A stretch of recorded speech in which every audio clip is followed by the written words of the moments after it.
माघ पूर्णिमा व्रत कथा। माघ पूर्णिमा की प्राचीन कथा के अनुसार कांतिका नगर में धनेश्वर नाम का एक निर्धन ब्राह्मण निवास करता था। वह भिक्षा मांगकर अपने जीवन का निर्वहन करता था। उसके जीवन में एक बड़ा दुख यह था कि उसकी कोई संतान नहीं थी। संतानहीन होने के कारण ब्राह्मण और उसकी पत्नी अत्यंत दुखी रहते थे।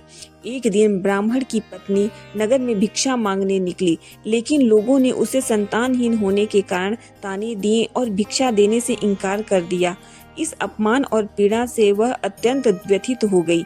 उसी समय किसी शुभचिंतक ने उसे मां काली की 16 दिनों तक विधि पूर्वक पूजा करने का उपाय बताया।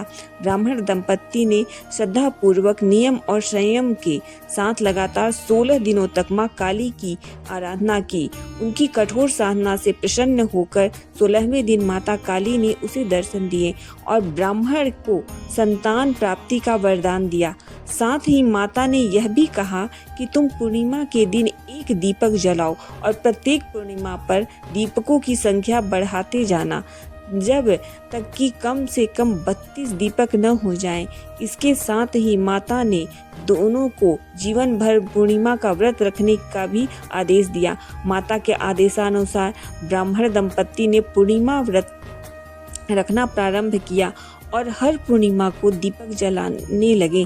कुछ समय बाद ब्राह्मणी गर्भवती हुई और कालांतर में उसने एक सुंदर पुत्र को जन्म दिया, जिसका नाम उन्होंने देवदास रखा। जब देवदास बड़ा हुआ तो उसके माता पिता ने उसे भिक्षा के लिए उसके मामा के साथ काशी भेज दिया। काशी में रहते समय किसी दुर्भाग्यपूर्ण घटना के कारण देवदास का विवाह अनजाने में हो गया। कुछ समय पश्चात उसके जीवन पर संकट आ गया और उसकी मृत्यु का समय समीप आ पहुंचा।